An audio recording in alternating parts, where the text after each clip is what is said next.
Alors voyons maintenant les forces en présence avec d'abord les invités de notre émission Place Publique. C'était aujourd'hui à midi. Monsieur André Labarrère, le maire sortant, était opposé à Pierre Salnave pour l'opposition. Je vous propose tout de suite d'écouter leurs conclusions. Oui, je voudrais dire que ce débat ne reflète pas la dureté de la campagne sur le terrain, une campagne de haine, de revanche, avec des traits diffamatoires, des contre-vérités, une liste Salnave sans programme, sans cohésion politique, aux ambitions nombreuses. Lors de la manifestation des agriculteurs, ni M. Salnave, ni Gougy, ni Bayrou, ni Mme Michelon, ni personne n'a protesté contre le saccage de la ville. Nous, au contraire, c'est positif, c'est cohérent. Nous sommes pour la promotion de Pau, pour le respect des autres, pour la tolérance, pour la continuité dans la sérénité. Si vous permettez, pour terminer, je dirais que la réalisation dont nous sommes les plus fiers, à laquelle nous avons participé, c'est une réalisation d'une classe pour les trisomiques.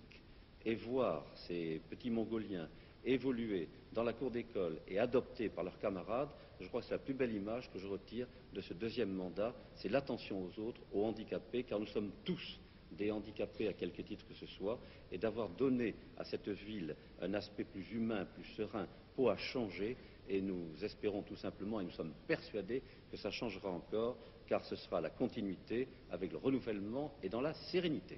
Je m'étonne que pour la deuxième fois, en conclusion de débat, M. Labarrère me décoche la flèche empoisonnée de la manifestation des agriculteurs. Plus vous me démontrerez que ces dégâts étaient condamnables, et c'est ainsi que je l'entends, plus je vous dirai que vous auriez dû, avec votre autorité de ministre, prendre vos dispositions pour l'éviter.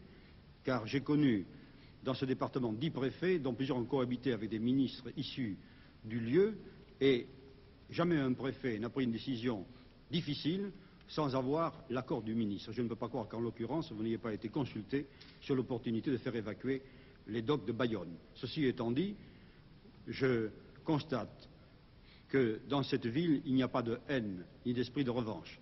Quand les socialistes partent à la conquête du pouvoir, à ce moment-là, c'est la vertueuse alternance. Quand nous essayons de faire de même, nous sommes des revanchards haineux et fielleux. Eh bien, non, je relève que dans cette ville, il y a quelque chose qui bouge.